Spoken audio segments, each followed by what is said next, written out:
Саламатсыздар ма оқушылар? Мен сіздерді бүгін көргеніме қуаныштымын. Отыра қойыңыздар.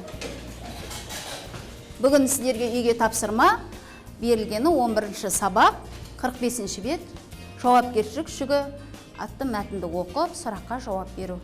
Осыған байланысты сұрақтар жүргізіледі. Сол сұраққа кім жауап береді? Бірінші сұрақ оқимыз. Айжан, жауап бере ғой. Ханның өмірінен түнілінен, еріншек болуынан, жалқау болуынан өмірден түніліп жүр деп ойлаймын.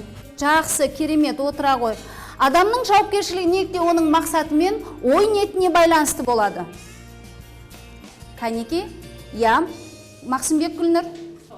Себебі ғұлама қой бағып жүрген сәтте ол бір жүкті жауапкершілік артама, соны тиянақты ой жасау керектігін түсінді. Жақсы, отыра ғой, керемет. Енді бүгінгі осы жауапкершілік жүгі тақырыбындағы үй тапсырмасын керемет орындапсыздар балдар, керемет жауап бердіңіздер, сіздерге ризашылығым мол. Бүгінгі тақырыбымыз адам жауапкершілігі. Осыған байланысты дәйек сөзіміз арждан алдындағы адалдық өз қадір қасиетіңе, ізгі іс әрекетіне байланысты Әбу Насырдың сөзіне тоқталып өтейік. Бірінші барлығымыз бірге хормен айтамыз. Артымыздан алдындағы адалдық өз қадір қасиетіңе, ізгі іс әрекетіне байланысты. Әбу Насыр әл-Фараби. Керемет, өте жақсы балалар. Енді осы дәйек сөзді ашу мақсатында кім ойын түсіндіріп, көрсетіп, айтып бергісі келеді? Диадын Ахметхан. Аржан алдындағы адалдық өз қадір қасиетіне, іс әрекетіне байланысты дегеніміз, сенің іс әрекетің дұрыс болатын болса, аржданың адал болады. Бұл жерде сен іс әрекетіңді жақсы істей алсаң, нақты істей алсаң, жауапкершілігің болатын болса, аржданың да соған қарай ұмтыла береді. Жақсы, отыра ғой. Ал енді тағы кім ойын жалғастырып түсіндіріп бергісі келеді? Тағы Сымбат, Біздің ортада қадір қасиетіміз болса, болу үшін біз алдымен өзіміздің ниетімізді және де іс әрекетімізді дұрыстауымыз қажет. Адамның іс әрекеті мен ниеті түзу болса, біздің ортада деген өзіміздің абыройымыз өсіп, ортада сыйлы боламыз. Балалар, бүгінгі дәйек сөздеріңізді өте керемет жеткізе алдыңыздар. Енді осыған байланысты бүгінгі шығармашылық іс әрекет бар.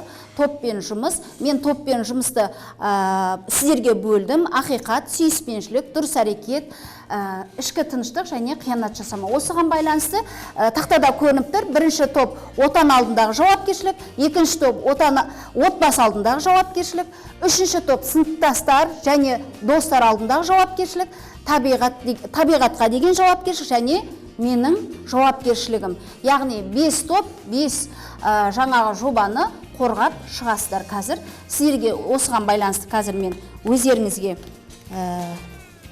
таратпаны таратып берем.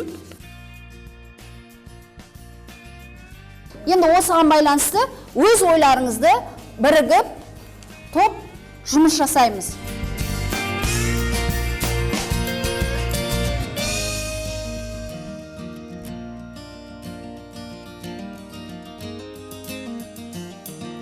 Балалар, керемет, шығармашылық топта бірінші ақиқат тобы болды, екінші дұрыс әрекет тобы, үшінші сүйіспеншілік тобы, төртінші ішкі тыныштық және бесінші қиянат жасамау тобы болды. Енді бірінші ақиқат тобы өздеріңіз шығып, өздеріңізді қорғай қойыңыздар, келе қойыңыздар. Малика. Біздің топтың қорғағаны отан алдындағы жауапкершілік. Отан алдындағы жауапкершілік ол біздің отанымызды құрметтеу. Екіншіден, отанымызға адал еңбек ету. Үшіншіден, отанымызды адал қорғап үлес қосу. Төртіншіден, отанымызды сыйлап, үмітін ақтау. Бесіншіден, жемісін қастерлеп, берген жерлерін қастерлеуіміз қажет. Керемет, отанға деген жауапкершілікті керемет қорғай білді балдар. Ақиқат тобы осыған байланысты ерекше жұмыс ретінде белгі беремін. Керемет, үлгі тәртібі үшін және ақылдылығы үшін. Керемет, отыра қойыңыздар. Келесі топ Дұрыс әрекет тобы, келе қойыңыздар, Диас. Біздің топ достар алдындағы жауапкершілік деген біз бір-бірлерімізге деген мейірім қамқор болуымыз керек.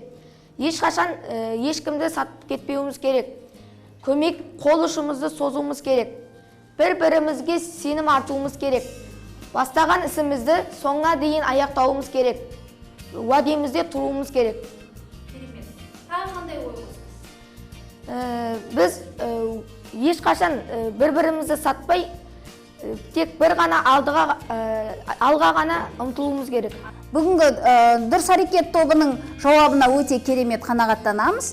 Енді бүгінгі адам жауапкершілігіне байланысты бұлар достар арасында жауапкершілікті алыпты, өте жақсы.